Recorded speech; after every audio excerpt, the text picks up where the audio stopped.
So today we are studying about accounting principles and policies. This is IGCSE syllabus 0452. 7.1 covers the accounting principles and 7.2 covers accounting policies. So if you see very clearly, we have 10 accounting principles and we have 4 accounting policies. So, our objective is that we should be able to explain the key accounting principles and policies. So, how many principles you have? You have 10 accounting principles and you have 4 accounting policies. So, when I talk about accounting policies, what is accounting policy? Accounting policy is a method that a business chooses to apply my accounting principles. So, policy is a method you choose to apply your principles. So, what are principles? Principles are rules that will guide how our financial statements are prepared and presented. So, I will take a rule. I will take a rule that I am going to follow this rule while preparing my financial statements. And when I select a rule that I am going to follow while preparing my financial statement, the method that I am going to apply these rules would be accounting policies. So we have how many accounting policies? We have 4 accounting policies. And we have how many accounting principles? We have 10 accounting principles. Let's talk about accounting policies. So what is accounting policies? They are methods. They are methods that we use to follow our accounting principles. So while selecting these methods, we keep in mind 4 things.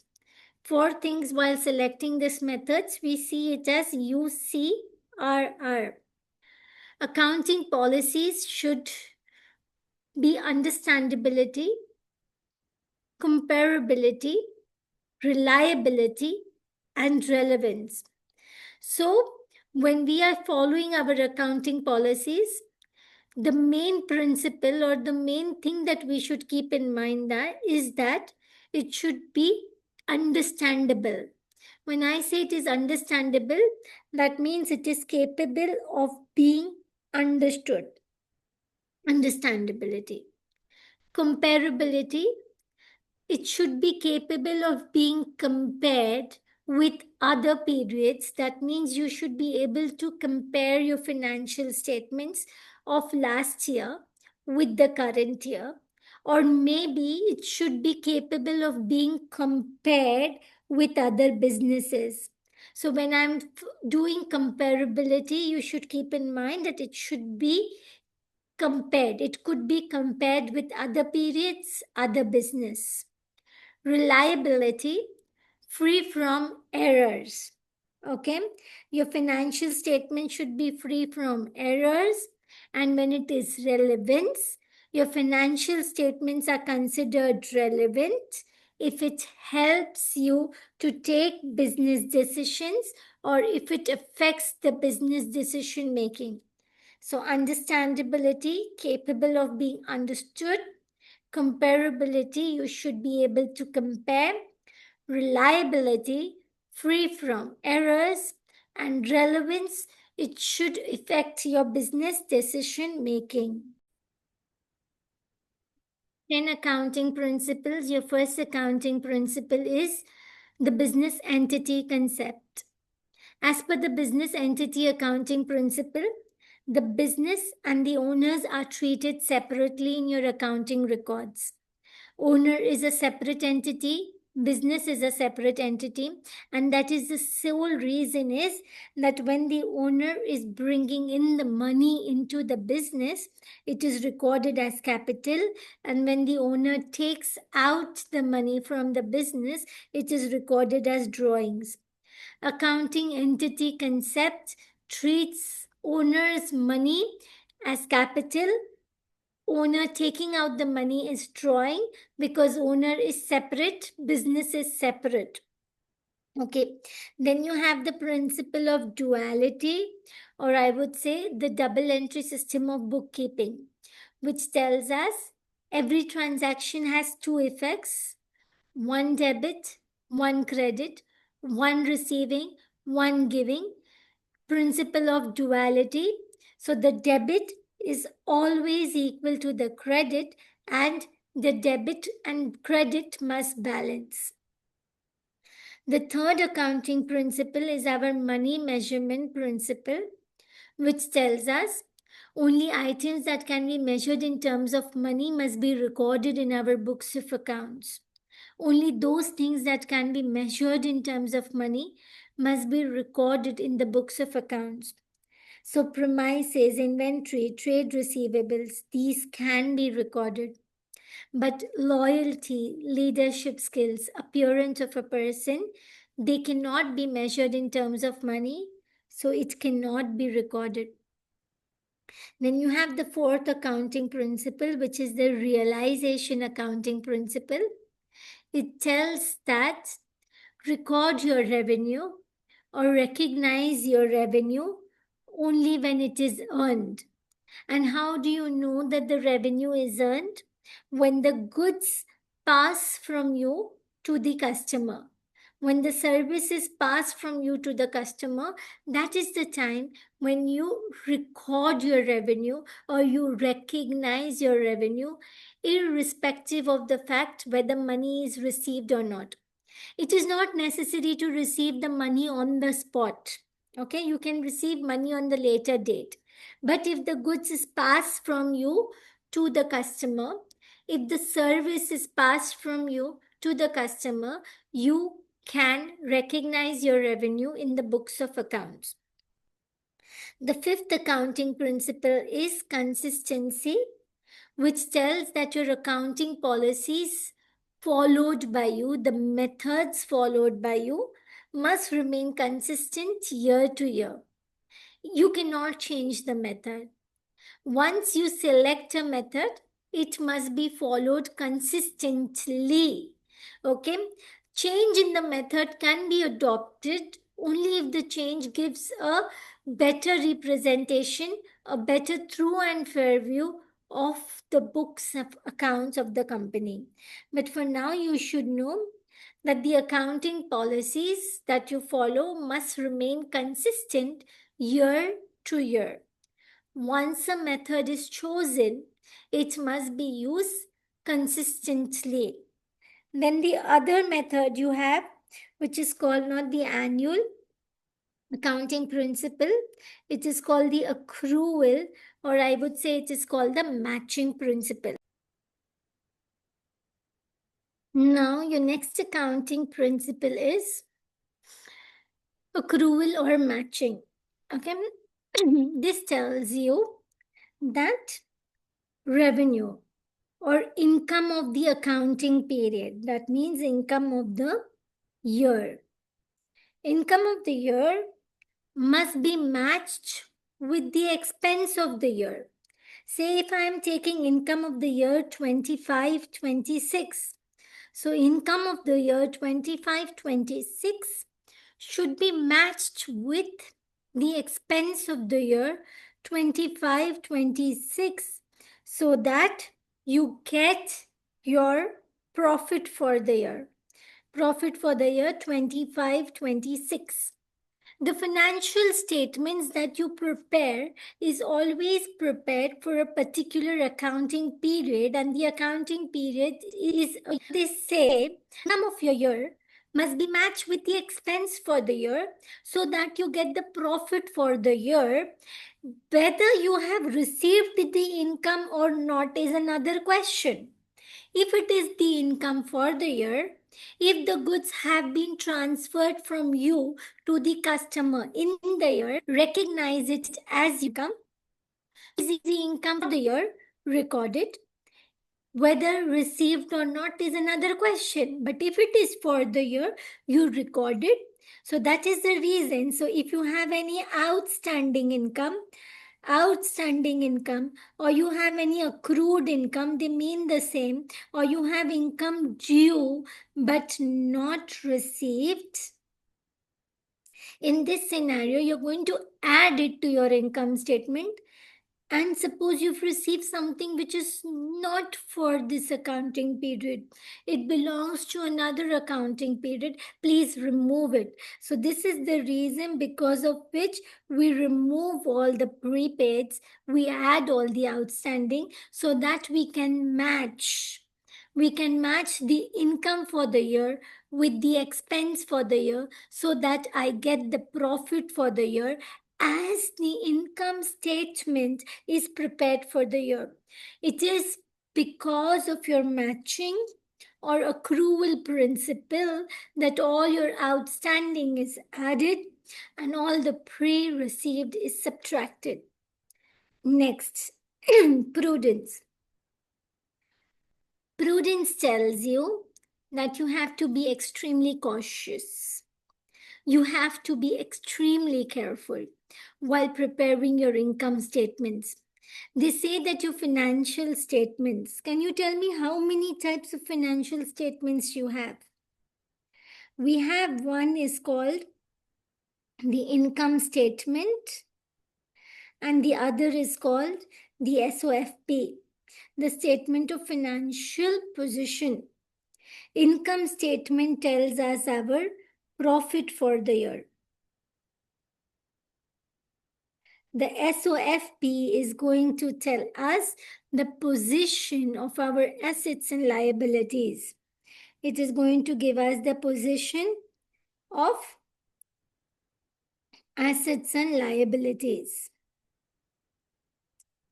So the prudence tells you that your financial statements must not be overstated. It must not be overstated means that your profits should not be overstated or understated. Show the profit for the year. If you think that you are not going to earn something which you've shown as profit, be extra cautious, be extra prudent, and remove it from your income statement. And this is the reason why we remove the provision for doubtful debts, we remove it from the profit. Okay, so the prudence concept tells you be cautious, be careful. If you think something is not going to be realized, remove it. As a provision, remove it. So your financial statements must not be overstated, it must not be understated. Your assets should not be overstated, your profits should not be overstated, because if you show more profit, it is a wrong impression that you're giving your shareholders. Similarly, your losses and liabilities should not be understated. And it is because of this principle, that is the principle of prudence, we do two things. First thing is that we provide for doubtful debts. That means if you feel that your trade receivables, your customers or your debtors, they are not going to pay you, provide for them as a provisions, reduce your profits. You provide for the doubtful debts, and what do? You reduce your profits. It is because of the prudence principle that you value your inventory. How do you value your inventory? It is because of the prudence principle that you value your inventory at lower of cost or the net realizable value, the market value, because if you feel your closing inventory is going to be sold in the future, future is not seen, so you value it at the lowest possible price following the principle of prudence. So the prudence principle helps you to do two things: valuation of inventory at the lowest possible value, and provide for doubtful debts. If you think your debtors are not going to pay you, provide for them. So the prudence tells you Financial statements must not be overstated or understated. It tells you profits and assets should not be overstated. Losses and liabilities should not be understated. Be extra careful, be extra prudent while you're recording your things in your financial statements. It is because of the principle of prudence that you value your inventory at cost or NRV, whichever is lower. It is because of the prudence principle that if you feel your debtors, your trade receivables are not going to pay you, you create a provision for doubtful debts and you reduce your profits. So, very, very, very important matching and prudence. The eighth accounting principle is your going concern principle, which tells that while you're making your financial statements, you assume that is the business is going to continue its operations indefinitely. It has no intentions to close down, and that is the way you record your assets, your liabilities, your profits. So you follow the going concern concepts. There is another accounting principle that is materiality. Materiality tells you that assets with a useful life of more than 1 year, but which is not material, can be treated as an expense. Okay, you record only material items. Some things which are not material for you, you can avoid it. Say, for example, you have staplers, the useful life is more than 1 year, but the amount is very insignificant for a company that has a turnover of $1 billion. So then, in that case, stationery or staples would be treated as stationery expense. So, materiality depends upon business to business. The last accounting principle is the historic costs, which tells assets must be recorded at their original purchase price in the accounting books. If you're recording your assets at the price at which you have purchased, you are following the historic cost concept. So, all those who are watching this video, by now you should be able to tell the 10 accounting principles. So, you just have a look at it, try to write the meaning of it in your notebook or a place where you can use your metacognition skills. Try to recall what is taught and write the meaning. There are 10 accounting principles. You should be able to explain and recognize these accounting principles. I will take you to the past paper questions just after this. There are 4 accounting policies. Okay, you should be able to recognize the influence of these policies in the international accounting standards. While selecting the accounting principles, you should ensure that these objectives are met. UCRR, understandability, comparability, reliable, and relevance. Take some time, pause the video, write the meaning of everything. Let's go with some past paper questions. Every transaction, you have to say whether it is true or false. You can read it yourself and answer it. Every transaction has two full aspects. It's true. Costs must be matched against related income. True or false? It's true. Which accounting principle tells you this? Matching. Okay. The next one. Revenue can be recorded before it is earned. True or false? It's false. Why? Recognition principle tells record your revenue only when it is earned. How do you know if it is earned or not? If the ownership of the goods is passed.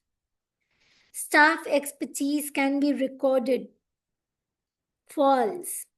Because we follow the money measurement principle, which tells only those items that can be measured in terms of money is to be recorded in the books of account. There is 3 tasks for you. What I would suggest is pause the video, try to do it yourself, and then come back to look at the answers. Okay? Kumar has received positive feedback about his customer service. No entry has been made in the accounting records. Name and explain the accounting principle Kumar has applied. Success cannot be measured in terms of money. So we have applied the money measurement principle because accounting transaction should be only recorded if it can be measured in terms of money. The next one, dash equals assets minus liabilities. I know capital plus liabilities is equal to assets. This is the accounting equation. The accounting equation says capital plus liabilities is equal to assets. Now, if I want to have the liabilities over there, so it would be capital is equal to assets minus liabilities. So, I can write liabilities over here and I can write capital over here. Okay? Next, go to the next one. The task 2. Name the accounting principle that you have applied. Trader withdraws goods and records as drawings. Business entity concept. A bookkeeper writes off debts which will not be paid into the business. Which concept is he following? He is following the accounting concept of prudence, or he is following the accounting concept of matching. An accountant does not include staff morale as an asset. Money measurement principle. A business uses double entry system. The principle of double entry system of bookkeeping, or I would say duality. Next one, I have to say the principle that is followed. The double entry for posting of purchase journal is completed by posting the amounts to the purchase ledger. So from the journal, the things are going to the ledger. Which accounting concept are you following? The double entry from journal to ledger, duality. Purchase of goods did not include goods bought for own use. You're using which accounting principle?